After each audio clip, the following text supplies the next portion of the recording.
Okay, so if you haven't already, go ahead and complete problem 5 in your packet of problems. Okay, pretty straightforward problem. You know, I'm always a big fan of diagramming out the situation, making predictions as to what's going to happen, but this one already has that done for us, at least in the beginning part. So light's going from the air into the glass. Let's make sure we understand what's happening here. So here's the solid line representing the boundary between the air and the glass. What's this dashed line? That's the normal. Why is it called normal? Because it's perpendicular to the surface. Why is it a dashed line? Because it's imaginary. There's nothing there. But we do measure all of our angles from the normal. So it comes in at a 40-degree angle here, and as it goes from the air into the glass, well, does it speed up or slow down? Right, it should slow down. Why is that? Well, because glass is more dense. There's more stuff in the way. Going back to our analogy about crossing Route 1 and entering and exiting all those cars, the more cars in the way, the more you slow down. The more things in the way, in this case in glass, the more the light slows down. So when light slows down, does it bend towards the normal or away from the normal? Right, it bends towards the normal. Imagine our ATV coming along here, going fast, fast, fast, fast, and then this wheel in the front gets stuck for the others, and the other is going to turn around that, and it's going to bend towards normal, so we know our diagram is making sense. Okay, so obviously this is going to be a problem involving Snell's law, so we use n1 sine theta 1 equals n2 sine theta 2, and we solve for theta 2, very straightforward, nothing fancy here, you should be getting 26.1 degrees. But that's not what the problem asks for. We want to find theta 3, the angle when light re-emerges, because, you know, the light doesn't just stop here. Why would it? It's going to now go back out into the air. So go ahead and, if you haven't yet, go ahead and complete the picture as to what you expect the light to do when it comes out into the air. First thing you want to do is draw a normal, recognizing that we're going from a second interface to a third interface, a second medium to a third medium. So here's our normal, which again is perpendicular. Here's the boundary. And now we say, all right, light's going from glass, medium 2, into air, medium 3. So is it speeding up or slowing down? Right, it's speeding up. It's going to air, which is not dense at all. There's very little in the way there. Air is almost the same thing as a vacuum. So when light speeds up, is it bending towards the normal or away from the normal? It's bending away from the normal. So we should have hopefully drawn something like this. We don't know exactly how much it's going to be. We haven't done the calculation yet, but we want to always draw these pictures to predict what's going to happen, to get an intuition as to what we expect to occur. Now here we run into an issue. We're going from medium 2 to medium 3. So in Snell's law, theta 3 is the refracted angle, so what we're looking for. Theta 2 is the incident angle at this boundary. Well, that's this angle in here. And to be honest, we don't have that. So we have a little bit of a problem. So what do? I hope you can figure it out yourself, but if not, well, I did give you the fact this is a rectangular prism, which means this side is parallel to this side, and these are lines that are perpendicular to parallel sides. We know from geometry, lines that are perpendicular to parallel lines are parallel to each other, so this normal is parallel to this normal, and we've got alternate interior angles. So this incident angle at this boundary happens to be the same as this one. It happens to be equivalent to theta 2. Now, it didn't have to be. This only happened because this boundary is parallel to this boundary. I didn't have to give that to you. It could have given you some other shape of this glass block, this glass prism, in which case you would have had to done some other fancy geometry, which of course you're all good at. That's how you got into this class, and you're all very capable of doing that. But I was nice, and I gave you sides that are parallel in a rectangular block, and so in this particular case, this theta 2 happens to be the equivalent to this angle here, which is the incident angle. We can go ahead and use Snell's law, so go ahead and do it if you haven't yet. And you should have no problem solving for theta 3, which is 40.0 degrees. Great. What we really should do now is go back to our diagram and adjust it. We sort of guessed that this ray of light would bend away from the normal. We didn't know how much it would be, and there's a rather large angle here. So I'm going to make it, reduce that down to something that looks a little bit more like 40 degrees. Now, did the problem actually ask you to calculate theta 2? It didn't, right? Which means we should be able to do this problem without ever calculating theta 2. See if you can figure out how you would do that. Well, hopefully you see this idea, that n1 sine theta 1 equals n2 sine theta 2. And n2 sine theta 2 equals n3 sine theta 3. So, if A equals B and B equals C, then we know, yes, A equals C. A little transitive property, right? So we could say n1 sine theta 1 equals n3 sine theta 3, completely bypassing whatever happens between. We never actually had to calculate theta 2. Now be aware, this only happened because the two sides were parallel. If this side is not parallel to this side, we could not have said this angle is equal to this angle, and n2 sine theta 2 here and n2 sine theta 2 here would not be the same. But what this also means is that it can keep going. For example, if I were to stack a whole bunch of media all next to each other and all the sides are parallel, then we can just keep going with alternate interior angles, alternate interior angles, alternate interior angles, and we can jump straight from first to last. We can go n4 sine theta 4, n5 sine theta 5, whatever it is, and you don't have to worry about what happens in between. You can just jump straight from very first to the very last medium, all in one shot, and never care about what happens in between. But again, this only happens if all the sides of the stacked media are parallel to each other. There is one other concern.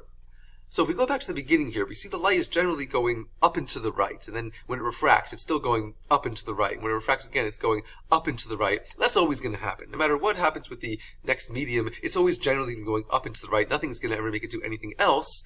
But can you see that if it's always going up and to the right, eventually, if I keep stacking all these media, this light is going to cross over this boundary, which means that the sides aren't parallel anymore, and you do have to do some other geometry to figure out the new incident angle at that boundary, and then you can't just jump straight from first to very last all in one shot.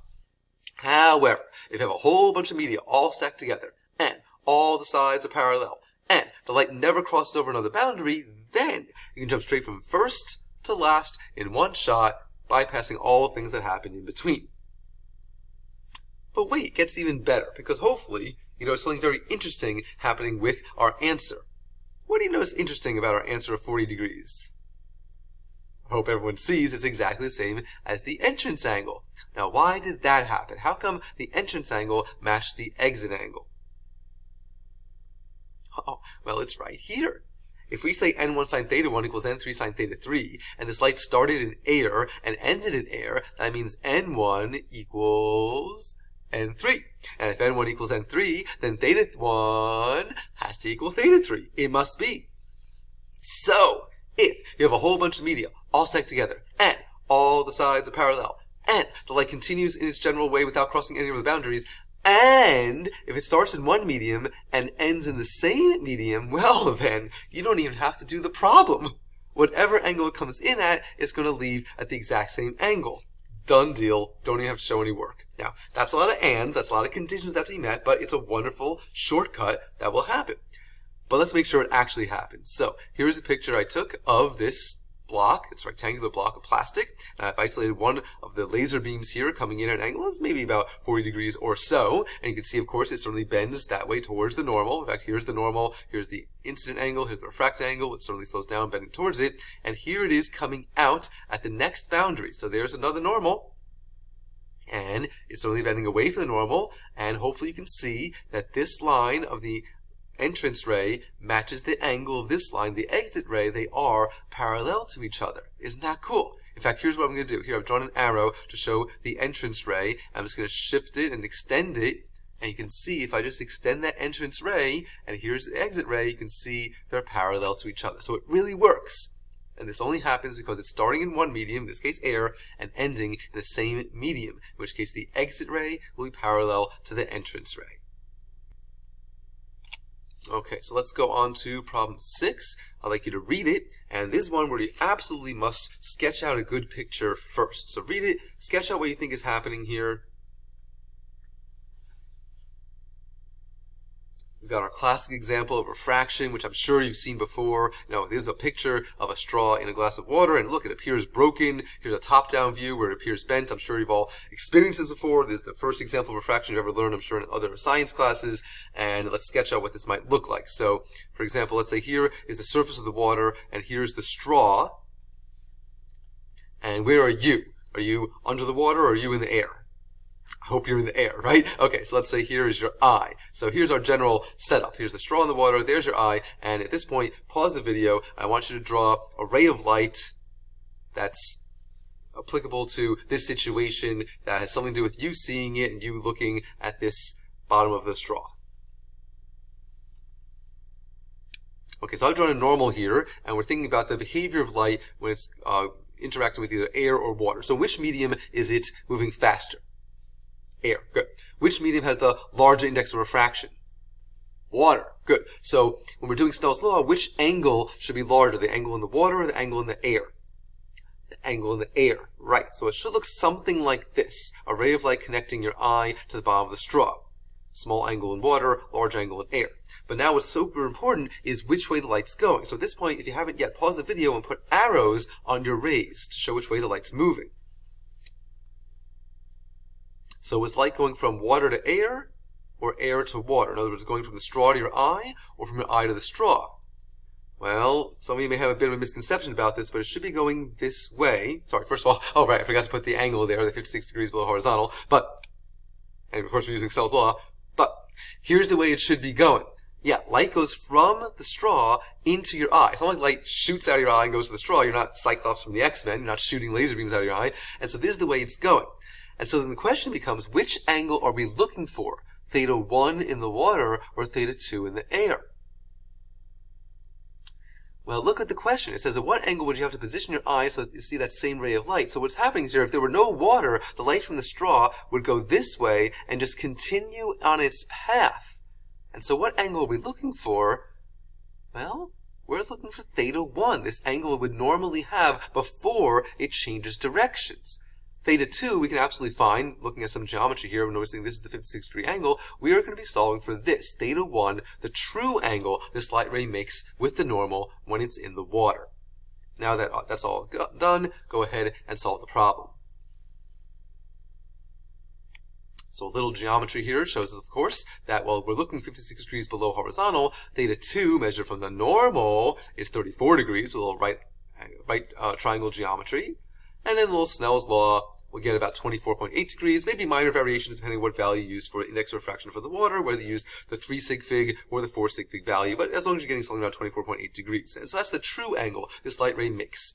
So what are the implications of this? Well, at this point, I've got to tell you a fact about humans, and please don't be offended, but when it comes to light, humans are easily fooled.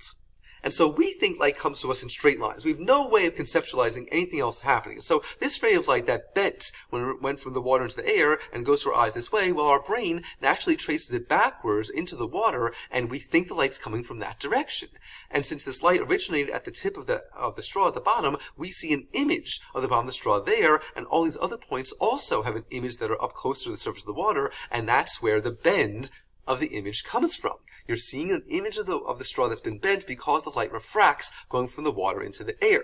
And this you should notice anytime you're in the pool or in the ocean, you're looking down through the water, everything looks closer to you because the light has changed directions. Now what about the other situation, the other way? What if we have like a bug sitting up down on the bottom of the straw and it's looking up through the water? Well, we've shown before that light can follow the exact opposite path. Light's going to reflect off your eye, to follow this path, refract into the water, and go to the bug's eye, and the bug, just like humans, is easily fooled. It thinks this ray of light is coming towards it, so it traces this ray of light backwards into the air, and it would see an image of your eye all the way up there. It's easily fooled as well. And this is why you should notice anytime you're in the pool, underwater, or something like that, and you're looking up through the water, everything looks farther away. It's extended that way because the light has to change direction to get to you as it enters the water. And when it comes to light, humans are easily fooled.